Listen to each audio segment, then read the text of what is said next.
ayat 19, engkau akan berpuluh-puluh untuk mencari makan sehingga engkau, perhatikan, engkau kembali ke tanah. Kerana Adam dibentuk daripada tanah, engkau ini tanah dan engkau akan kembali ke tanah. Jadi dari sini Bible menjelaskan kenapa Adam mati. Kerana dia ingkar perintah Tuhan. Jadi oleh kerana dia ingkar perintah Tuhan, dia sudah berdosa. Dan dosa membawa apa? Dosa membawa maut, kematian. Dan selepas dia ingkar perintah Tuhan, dia beranak cucu. Dan oleh kerana dia telah berdosa, jadi keturunannya mewarisi dosa. Jadi keturunan Adam semua mati, termasuk kita. Kita akan mati. Jadi ini sangat jelas kenapa kita mati. Baik, memandangkan semua orang berdosa, mereka semua akan mati. Sekarang persoalannya, bolehkah keturunan Adam yang berhati jujur, bolehkah mereka diselamatkan daripada dosa dan kematian? Bolehkah? Jawapannya, boleh. Menerusi kasih agung yang ditunjukkan oleh Yahuwah dan oleh Yesus. Jadi apa kasih yang ditunjukkan oleh Yahuwah? Baik, Yahuwah rela mengutus anak sulungnya, yaitu Yesus. Dia mengutus Yesus ke bumi sebagai manusia yang sempurna. Jadi kasih yang ditunjuk oleh Tuhan. Dan kasih yang ditunjuk oleh Yesus, dia rela mengorbankan nyawanya demi kita. Jadi pengorbanan Yesus sama nilai dengan apa yang dihilangkan oleh Adam. Adam hilang nyawa sempurna. Yesus mempunyai nyawa yang sempurna. Jadi Yesus membuka jalan penyelamatan. Jadi oleh kerana Yesus, keturunan Adam dapat hidup kekal. Mari kita baca Roma bab 5 ayat 19. Roma 5 ayat 19.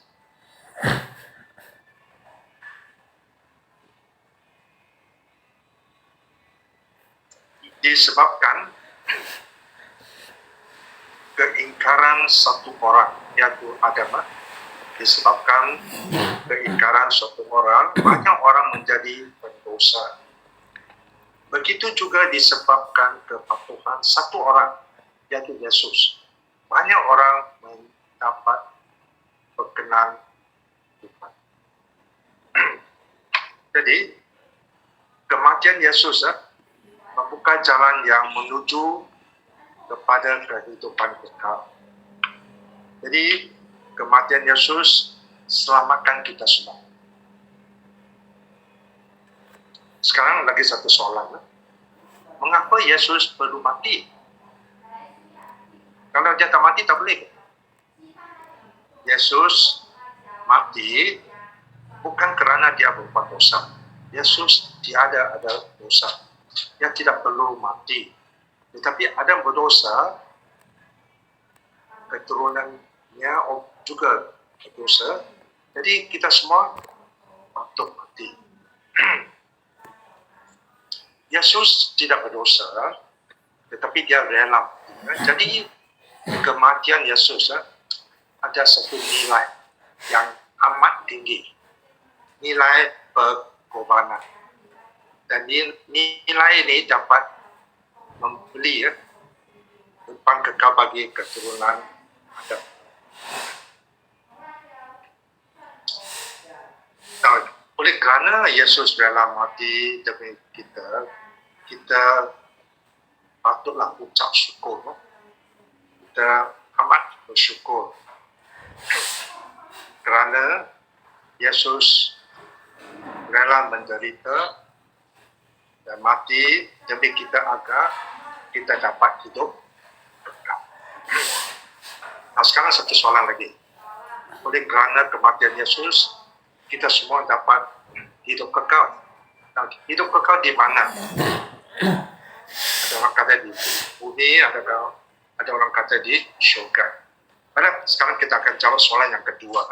Siapakah yang mendapat manfaat daripada kasih dan pengorbanan Yesus? Nah, Bible menggambarkan dua harapan bagi manusia. Dua harapan. Harapan yang pertama, bilangan yang terhad. Kumpulan kecil, bilangan yang terhad. Dan mereka akan hidup di syurga selama-lamanya. Kebanyakan manusia pula, mereka akan hidup di bumi Firdaus. Dan ini adalah selaras dengan tujuan Tuhan untuk hidup kekal di bumi Firdaus. Baik, sekarang tentang harapan yang pertama, itu kumpulan kecil yang akan hidup di syurga. Boleh tak kita baca satu ayat Bible di Wahyu 14:1? Kita akan lihat berapa orang yang akan hidup di syurga. Wahyu 14 ayat 1.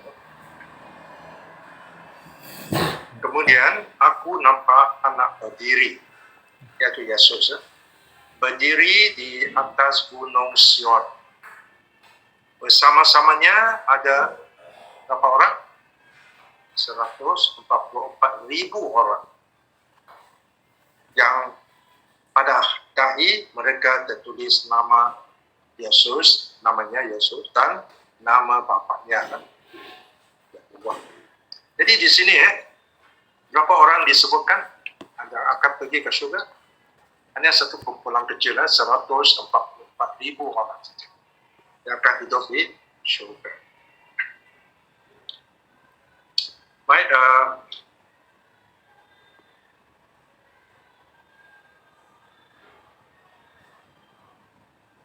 nah ini serupa dengan banyak negara. Mereka ada kerajaan yang mempunyai pemimpin.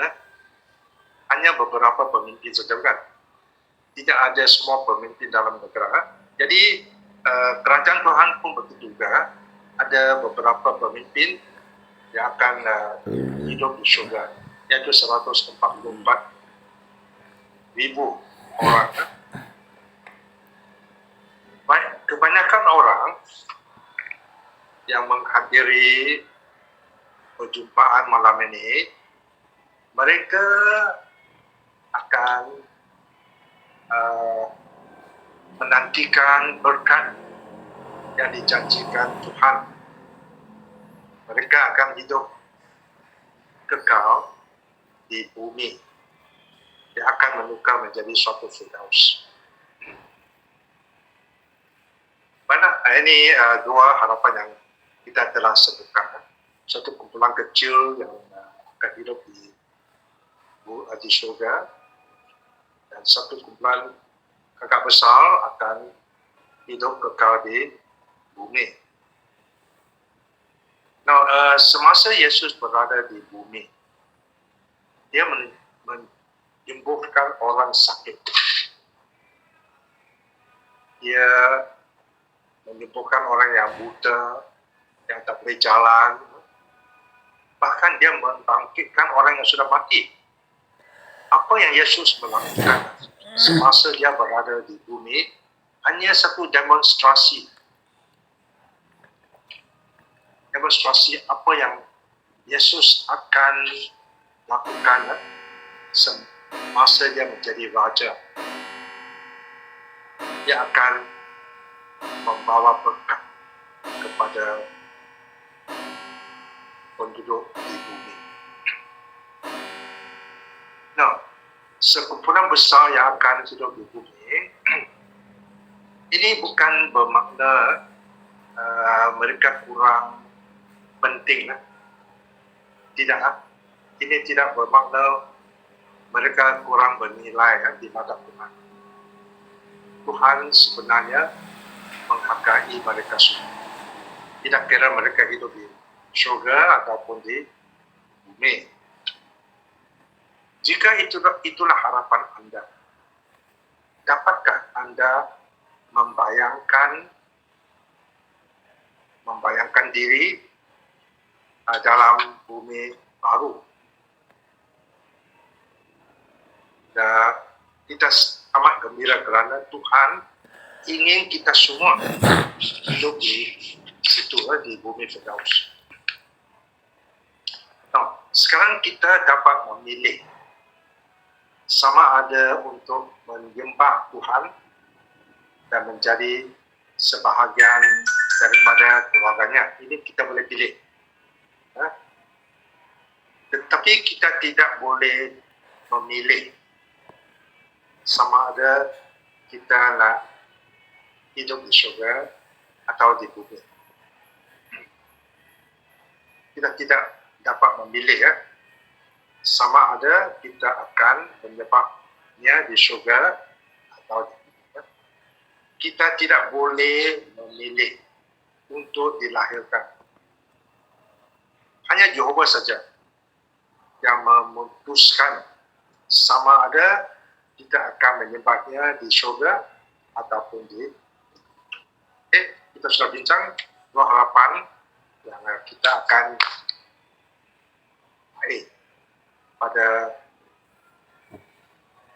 daripada Yehova. Dan sekarang kita sampai ke soalan yang ketiga. Siapa yang akan minum wine dan makan roti?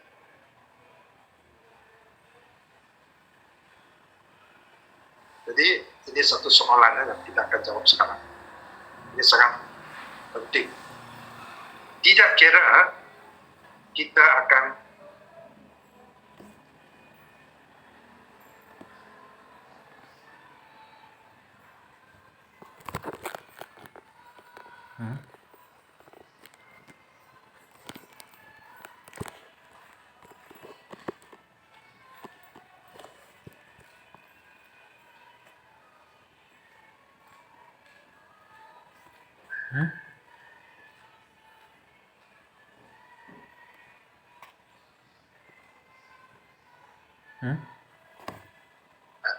Para hadirin, sila tunggu sebentar ya, kerana nampaknya penceramah kita ada masalah internet. Tunggu sebentar ya.